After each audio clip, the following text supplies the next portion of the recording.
Welcome to Beyond the Bit Quantum Pathways, the podcast where we explore the exciting world of quantum careers.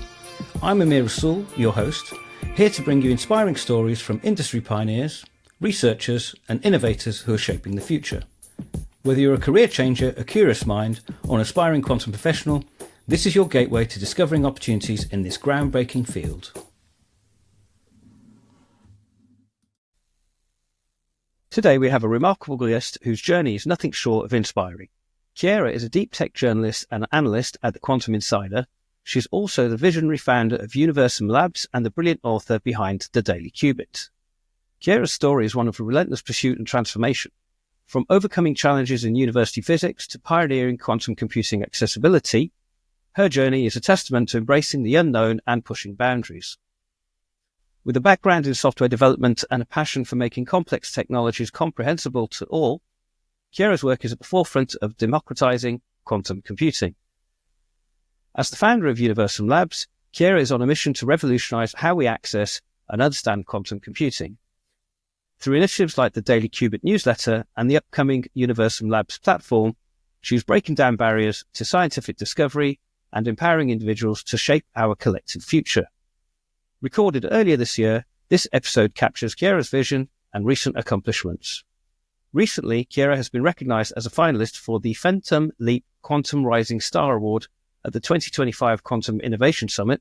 She has also been an active advocate in the International Year of Quantum Science and Technology launch in Paris and has participated in various talks on quantum, the metaverse, and neuromorphic computing. So without further ado, here's the podcast.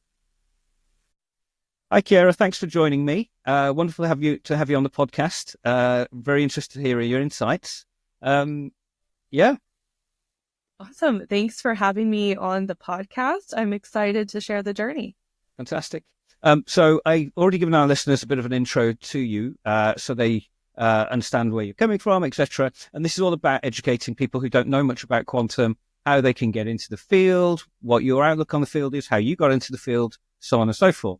So I suppose without further ado, your journey into quantum began, I understand, with a challenge in university while studying physics. Can you elaborate on that? What happened there? What led you to here? Yeah, absolutely. I actually really love that question because I think it had a lot of impact on everything that came afterwards, especially on my professional journey. So at the time, if we go back quite a few years, I'll leave out the number, I was in university and I had gone originally for biochemistry. I thought I wanted to be a doctor, and I quickly learned that I actually just wanted to work in a research lab doing chemistry research.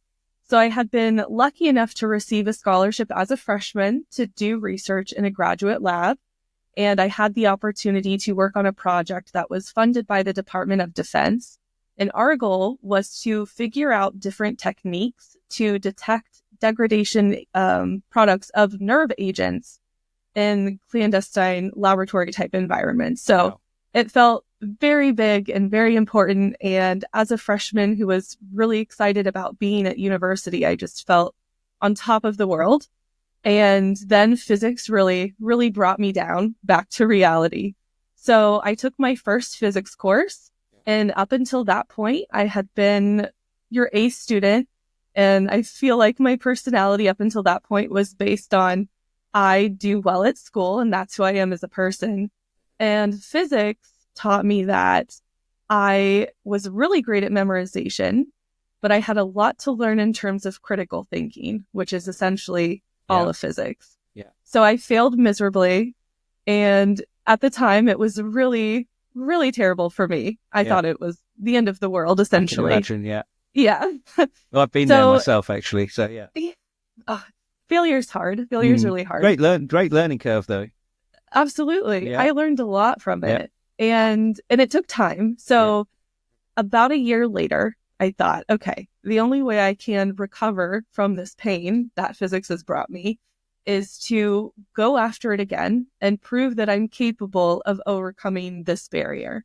And so before I started the new semester, I thought I'm going to read about physics, but a bit detached. I didn't want to go too deep or have too dense of material. I wanted to start to curate this or cultivate this love for the subject itself, because at that point, I really hated it.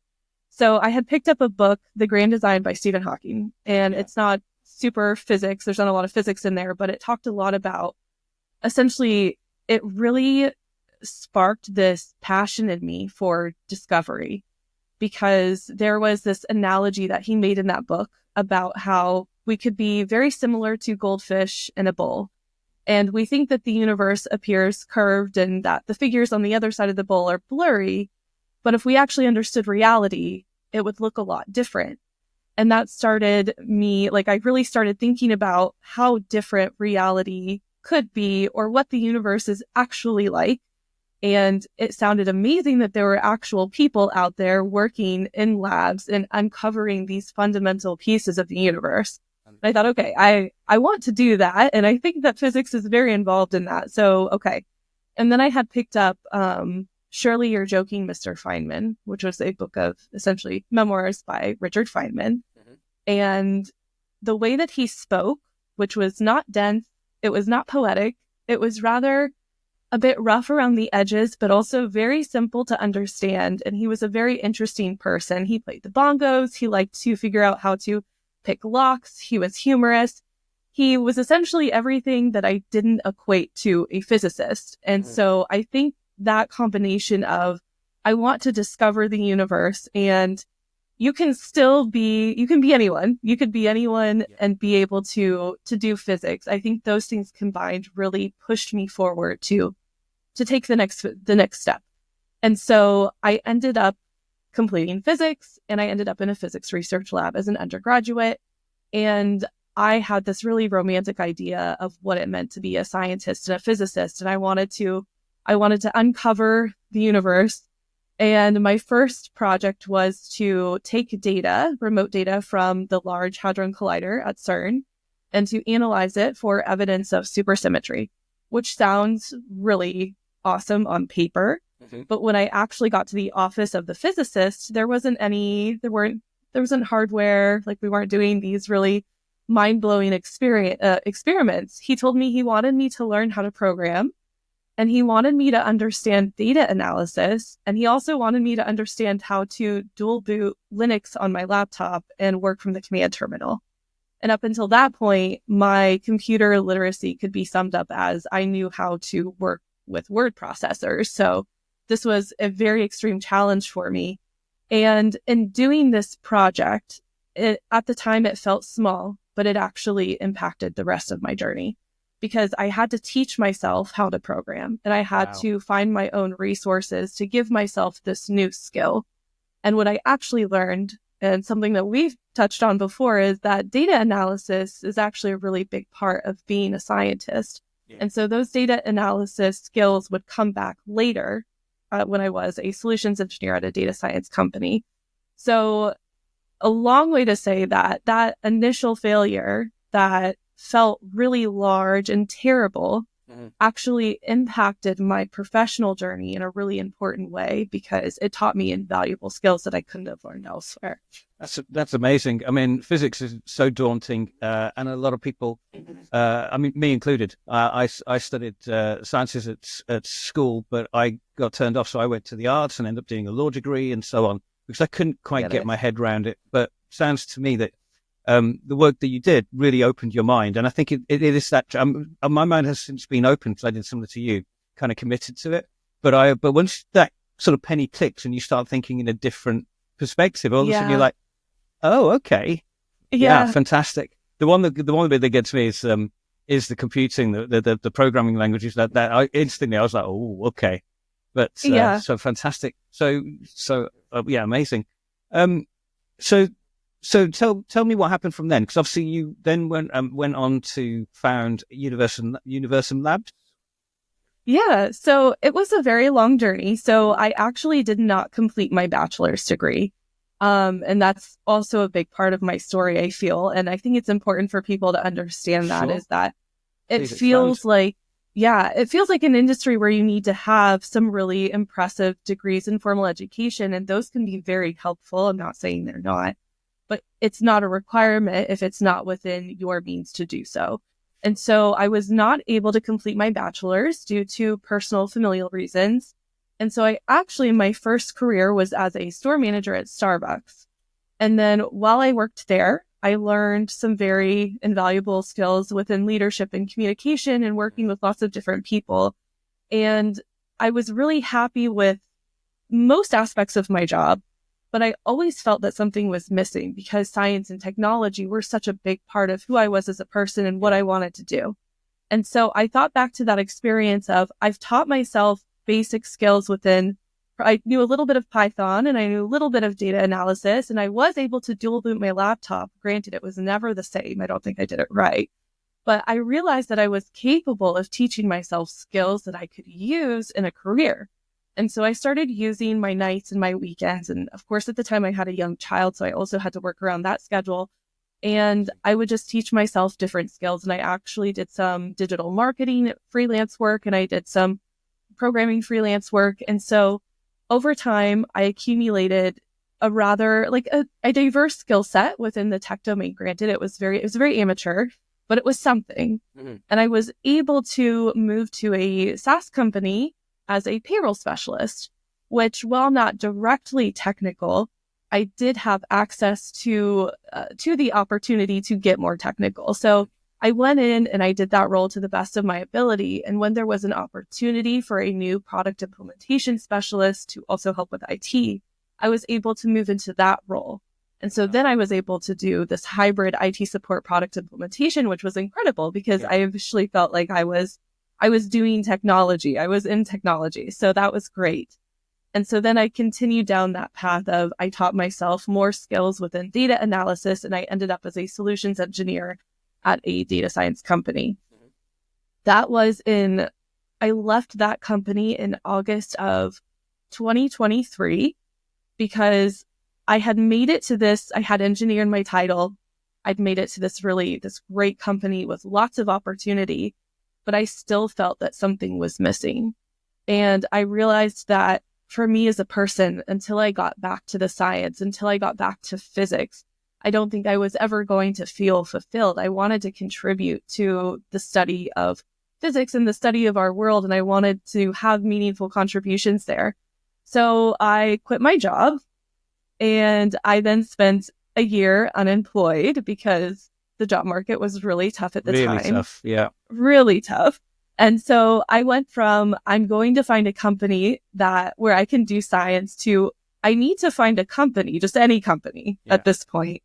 And at some point, I realized that if I just go work for some company, I'm going to continue to have this issue where I don't feel fulfilled. Yeah. And I need science. So I said, okay, wouldn't it be crazy if I just decided to do physics, and maybe I don't need the graduate degrees. Maybe I don't need that formal education. Maybe if I learn about science, and I had picked quantum computing because I was really interested in it. Mm-hmm. Maybe if I learn quantum computing and I write about it, not only to solidify my learning, but also so I have something that I'm creating and putting out into the world, maybe someone somewhere will derive value from it. Mm-hmm. And so over time, I gained the experience and the knowledge that I need to be successful. And maybe I help someone out there as well. And so that's how the Daily Qubit started. And that's how I started I founded Universum Labs, which was a vision that I had previously. And I thought, I'm just going to do it. I'm just going to take these dreams that I have and I'm going to do it. And if it doesn't work, it doesn't work, but at least I know that I tried. And so that's how I made it from where I started to founding Universum Labs. Along the way with Starbucks. The interesting about Starbucks is I think it's fantastic because you have to think on your feet, react on your feet. You're talking to people from all walks of life at different stages, etc. And, it's learning how to read people, communicate to people, and all that. So fantastic. I've worked in retail myself. And if you want to learn communication skills, right on the edge, it's a great place because you don't, you have to react. It's fantastic. It's funny, so the Daily Qubit's how we met, actually. Because obviously I recruit within quantum, and part of that is researching and keeping on top of technology, etc., which is, for me, quite challenging because it is very, state of the art and so on, and you have to digest it. And half the time eyes flickering because I don't quite know. And I saw your Daily Qubit, and I reached out to connect with you because you were taking very complex term situations and condensing it down. So, and that was fantastic. So I started reading that. So I suppose what I want to ask on that is, how do you approach making complex quantum computing research accessible to an audience by the Daily Qubit? Yeah, that's a great question. So this really plays into the fact that I have always been a lifelong reader. I love to read. I am working on having a library, which I think is defined as 1,000 books. And I'm about 2/3 of the way there. Yeah. So that's a random hobby that I have, is collecting books and reading. Any particular genre or everything, anything? So I love science fiction. Okay, I good. do have Me too. everything, Yeah. but I really love science fiction. Yeah. So yeah, which is probably also why I'm in this space, because Just an aside on that, you should read The Three-Body Problem. I have it. Yeah. Oh, it's so I read that during lockdown. They made a Netflix series of the first book. Yeah. And I read the first one, and there's three, The Dark Forest, and I can't remember the third one's name. Yeah. But that's one, it's translated from Chinese, and two, it's super, super high level science. And I was reading it, I had to literally sit, stop, think about what's said, and then go on. But fascinating. And once again, if you're talking about physics and opening up your mind, definitely read that. Watch the series after. So if it's on your bookshelf, put it in the list, and bring it up a little bit. So I've watched the series. I already messed up, but it was amazing. Yeah. And I do have the first book. So I recently finished the Expanse series. Oh yeah. Which I love. Yeah. And so, that could be next on the list. Did you read the books, the Expand series? Yeah, I read the books first. Okay. So I haven't yet, but I've watched the series. Just want to get on the side. A friend of mine's really into science fiction as well, and he keeps hounding me to watch Battlestar Galactica. Amazing! Exactly, because that kind of pivots from what you think it's going to be into quite deep conversations about being and so on and so forth. And he was like, "You've got to watch it. You've got to watch it." I'm like, "I will do for sure." So now you're another person that's going, get on. I second that. Yeah, that's actually one of my favorite shows. I love that you said that. There's this incredible monologue in there that I can send you the link after you've watched it you'll probably know the one I'm talking about, but it talks about how we're limited as humans and what we can perceive in the universe, and how this other form that's not quite human loves not being human because he's able to perceive what we cannot. And I love that. There's a picture I saw the other day. It's about spectrums and what we can hear and what we can see, and how many different fields of vision are out there. And it's like, well, how much are we missing because we're not open to it, which is crazy. Absolutely. You start thinking about this kind of stuff, it'll keeps you up at night. Absolutely. Yeah. So yeah, tell me more about the Daily Qubit, because obviously, kind of topics you're looking at, the process you went about doing that, how often you did it, and so on, because that's going to be quite interesting for people to hear. Yeah. So when I first started writing the Daily Qubit, and what I feel like has really been consistent about the Daily Qubit, is I was really interested in different applications within research journals to see how people were using quantum computing to solve problems in everyday life. And while they're not at the point where a lot of them are super practical because we have alternatives that work much better, it's interesting to evaluate these use cases so we can start to see where quantum computing will become very practical as our hardware continues to develop. Yeah. And I always really loved research. Speaking about my previous experience, I did the chemistry research and the physics research. And so I loved reading about people solving problems. That was just fascinating to me. So I would take research journals and I would read through them. And as I was reading through them, I would obviously come across a lot of terms I wasn't familiar with. And so in the process of reading the journals, I would go to the side and I would work on understanding different concepts. And then I would write it back to myself in a way that I understood. Mm-hmm. And so that is essentially what the Daily Qubit is. It was me reading these journals and then writing about it so that I could understand what I was reading, and then providing that to the public, because I love reading and I love writing. And I think that when it comes to being an author or being a writer, it's all about creating the story for your reader. And this is applicable even in the domain of deep tech. I think if we want to bring more people into the fold of quantum computing, and we want to talk about these very abstract topics, that you can't see. You can't walk outside your door and see entanglement or qubits, Yeah. or Yeah. most people can't.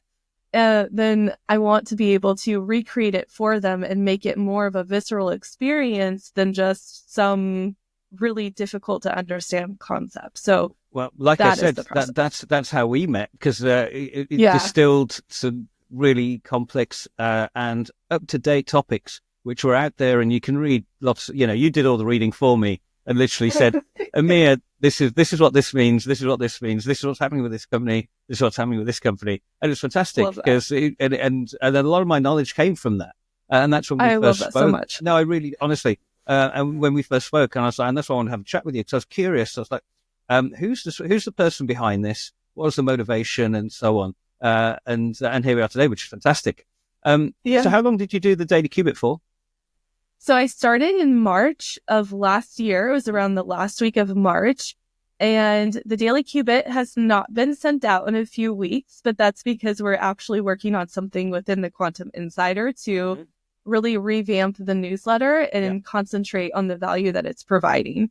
So it is still ongoing, even though there's been a break in issues. Well, that's what, obviously you joined the Quantum Insider. So for our listeners, and obviously that was August 2024, I believe. So, so the interesting thing is Daily Qubit got you to the Quantum Insider. Yes. Yeah. So do you want to talk about that a little bit, if that's okay? Yeah. And I think this is interesting because it was a year after I had left my previous job that I finally was able to have employment in the space of quantum computing. Yeah. And so it was really interesting. I was putting out a lot of issues. I made it daily so that I could keep putting out issues and have that visibility within the community, because I wanted people to know who I was and associate me with quantum computing and build that authority, even though I didn't have the formal background. Sure. And I wanted them to know, like, this person is doing the work to learn, and therefore she's a part of the community, which is really great. And over time, I was able to build this network, and it was bigger than any network I've ever built before professionally, which was really exciting because I was just doing what I wanted to do every single day. I was reading and I was writing, and I loved it. And I had someone reach out to me, Matt Swain. You may have heard of him. Yeah. And he is and continues to be a very well-known name within the quantum computing space, because he writes a lot about quantum every single day. Yeah. And he said, I've seen the Daily Qubit. I think we might be very similar. I'd love to have a chat with you. And it's interesting because this was about 30 minutes to an hour after our initial call is when I actually met with Matt Swain. Yeah. Yeah. And we went into the call. It was approached as more as a coffee chat, and we really hit it off. Matt is an incredible person. He's really funny, and he's really passionate about quantum. And so we hit it off, and he's like, there's an opportunity within Resonance, which is the home of the Quantum Insider, for another quantum writer. Maybe you would be interested. Amazing. And I was. And I joined as a temporary, let me help with quantum content, because there's a lot of it. And it just turned into more of a partnership over time, because I actually really love the team and I fell in love with the vision. And so that's where the Daily Qubit lives now. Yeah, I remember when you said, and I was like, wow, because we were literally talking about sort of next steps, etc. Yeah. And just point to add, at this point, you were funding Daily Qubit in your own life on your own as you're a working mother, funding it, researching, etc., which is amazing. And I've said to you before that I was like, wow. So yeah, since you've joined the Quantum Insider, what sort of significant computing developments have you covered? Is there any things that stand out? So many. Yeah, well, I was thinking about this because we write every single day, and Matt writes on the weekends, and I try to contribute on weekends when I can. And so we cover all press releases that we can find that feel significant for the community. And we also try to search the different journals to find research that feels like it could be impactful for the community as well. And so we cover all funding developments, anything within government. So it kind of blends together for me after a while, because we have to switch to so many different stories during the day. Sure. I think that if I'm thinking recently, one of the most exciting things that actually I didn't cover, Matt covered, was the announcement of Willow from Google. Yeah. And It's a big that's really, consensus, I but have two I feelings. saw that as super positive, Yeah, exactly. I think that there were some headlines out there that were a bit much from other PR places. I think comparing it to or saying that Google used the multiverse with this technology is a bit much, but or it proves that the multiverse exists. Yeah. So on. Yeah, and I hate that because it doesn't really do a service for the community itself. It actually makes it a lot harder for us, especially as writers who are trying to promote the right information. Like we have to so we put out an article, but then we also have to continue to put out information to correct anything that other PR places have put out because it's created a lot of misinformation. But what I loved about that development is that it was so unexpected. Yes. And I think it shows, well, there's a lot of talk about timelines recently. It shows that the timeline of quantum computing, I feel, is largely unpredictable. We can talk about averages. We can speak to different experts and get different numbers. But ultimately, there are a lot of things feeding into the development of quantum technology. And it's not just it's not just the researchers who are focused on qubits or fine tuning the hardware. There are other things happening. So when we learn more about quantum materials, if we get more insight into quantum materials, then those become materials that we can use to build better hardware. And so there are all these pieces, and I think it makes it very unpredictable. And I feel like Willow was a great instance of something coming up out of nowhere at the end of the year that none of us really expected. And it kind of changes where we expect those timelines to end up. What I loved about it is what we don't know is what's going on behind closed doors. And there are brains and geniuses out there are working day in, day out. If you follow the sun all around the world that are focused on this, and they're all making headway. So this is where I was slightly annoyed with the time frames. It was, there's an agenda. Is there an agenda behind it? I don't know, but who knows what's around the corner? But the fact of the matter is, people are working on it. Let's not dismiss what they're doing. Let's support them. Every little step forward is a step forward, be it an inch or a mile. So I suppose obviously now you're working at the Quantum Insider. How does that complement Universum Labs? That's a great question. And if I'm very transparent about the state of Universum Labs, which I prefer to be, I started that based on a vision that I had for making science and technology more accessible for the general population. So coming from the background that I did, where I felt that certain doors were closed to me, because I do have children. I have 2 children, and I am trying to juggle a lot. And there were many times within my history where I felt that I wasn't capable of being within the space that I'm in now. And I didn't have the resources that I need to get here. If I couldn't pursue a formal education, then I was just out of luck. And part of that is an internal narrative that I had to revise so that I felt that I was capable.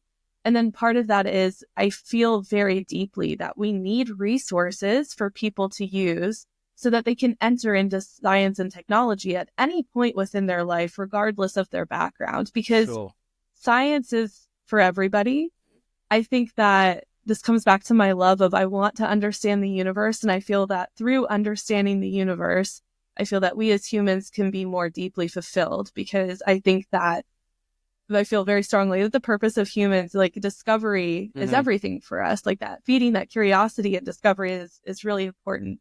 So my vision for Universum Labs, and remains the vision, is to create tools that are accessible to everybody, that not only pull all of our knowledge of science and technology into one place so that we have one repository so we can start to build these different connections, because there are a lot of interconnected domains, but also to provide a place where we can promote discovery within these domains for anyone who is interested.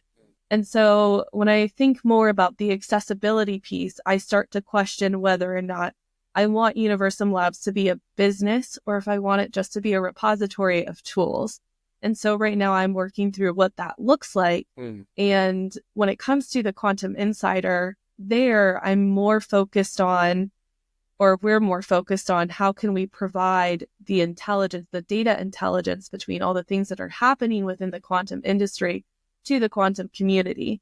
And so within Resonance right now, I mentioned we're going to revamp the Daily Qubit as well as some other newsletters. And we're really excited about that because we're thinking, I spent the last year with the Daily Qubit pushing out information. And now this year for me is, how do I consider, now that I understand the industry a bit more, how do I consider where quantum technology is and what the community needs, and how can I create things or work on projects that directly feed into the community itself and serve the people that are working in this industry. So the projects within Resonance are really focused on really providing the data and the intelligence behind the industry itself, and other tools such as the Daily Qubit to provide other avenues of that as well. Crazy, because I was literally going to ask you, what data trends are you observing in the quantum industry and how do they inform your journalism? So you kind of hit the nail on the head there. Excellent, amazing. And I think democratizing quantum computing is such a great thing to do. And I love the fact that you said, people can enter at any stage in their life. You don't have to have studied it from school, university, etc. If it interests you, come in. And what I also love about that is the diversity. People from different backgrounds have different ways of looking at things. So they will look at a problem that maybe officials won't look at. And, and that's what opens it up. And that's what's going to create the growth, etc. I also know that you've, part of the Universal Labs and Quantum Insider, you're also now on the Quantum Advisory Board for Girls in Quantum. Yeah. Yes, which is great. I'm going to be speaking with Dia Nair at some point as well. So I met her at a conference and she did a talk. And I was like, wow, amazing. Once again, it's a group that is looking at the technology and trying to make it open to people and trying to make the diversification and all of that. So what goals do you hope to achieve with that? I suppose That's a great question. It's very recent, is it? So in your first year? Yeah, it's very recent. So I haven't done anything yet that is truly impactful or contributing to that organization, but I've joined on the Quantum Advisory Board as a mentor.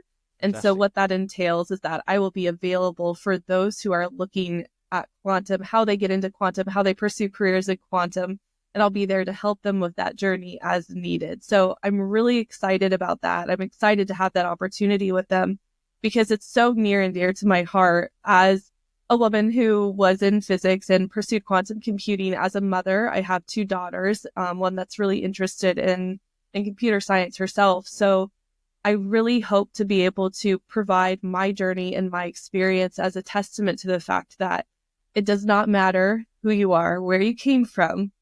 If you are passionate about quantum technology and if you're willing to do the work, those are the 2 pieces, really. 100%. If you are passionate and you're willing, you can do big things.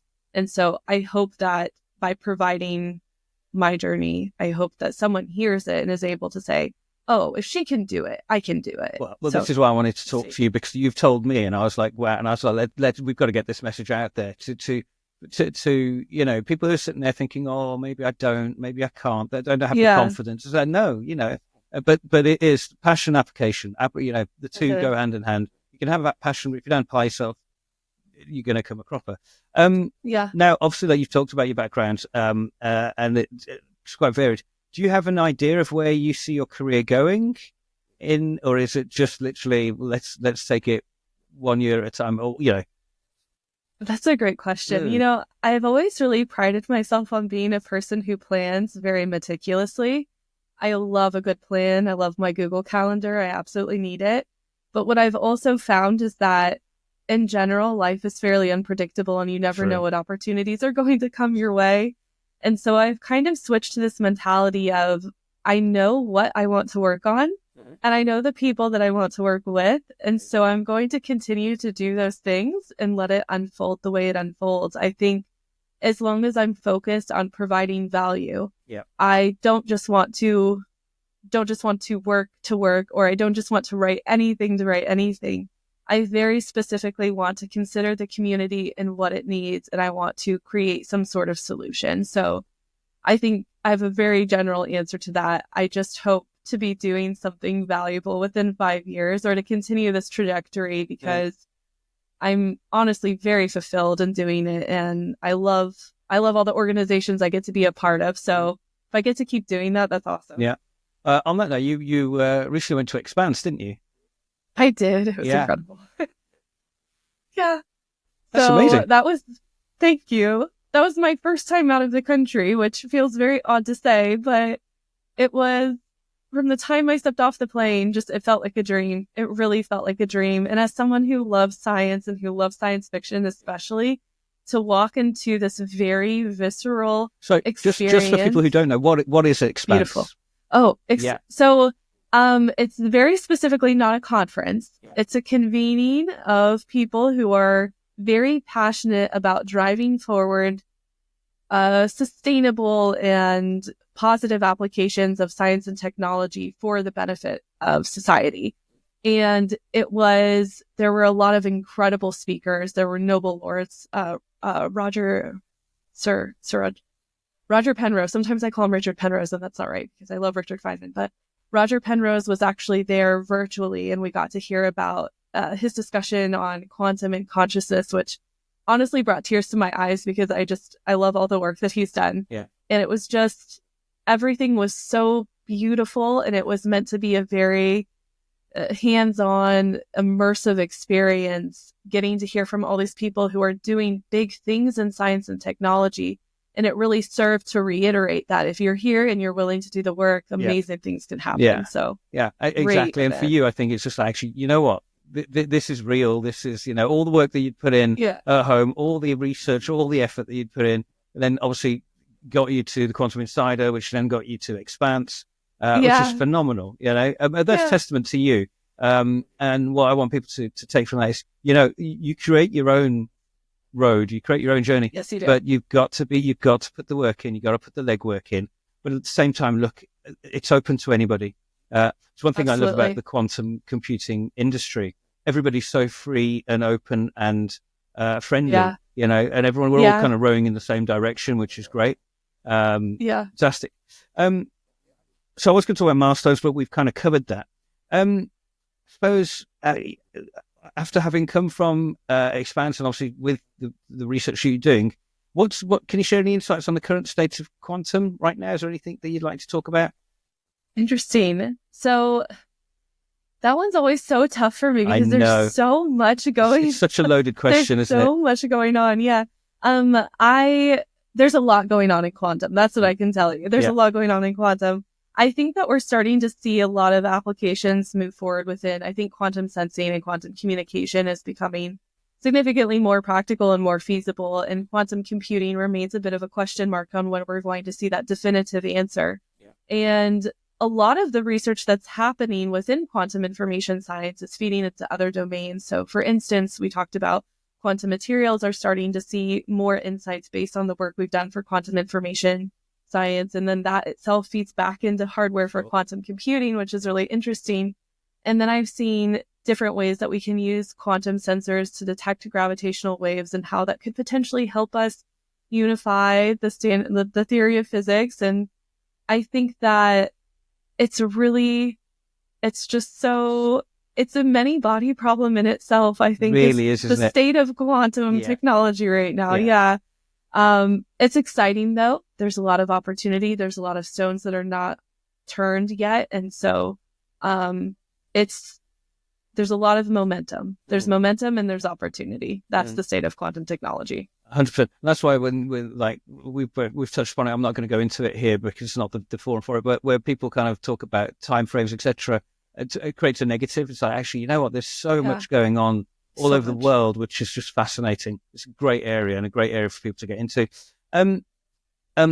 Obviously, you're not the traditional background as we've mentioned, and that's why I really want to talk to you. For those transitioning into quantum computing, can you recommend resources or learning paths, or anything that you would recommend?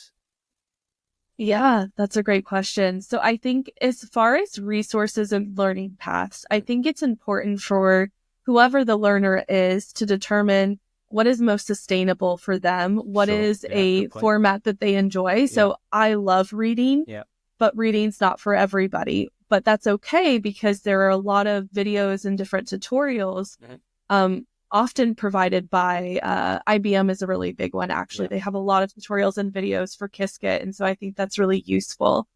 And then I think more of my recommendation is not to concentrate too much on the format. Find the resources that work for you and go with that. That could be higher education. It could not be. Amazing. But ultimately, I think there are 3 ingredients that will really drive the learning process forward. I think 1, you have to be passionate and curious because there's lots to learn.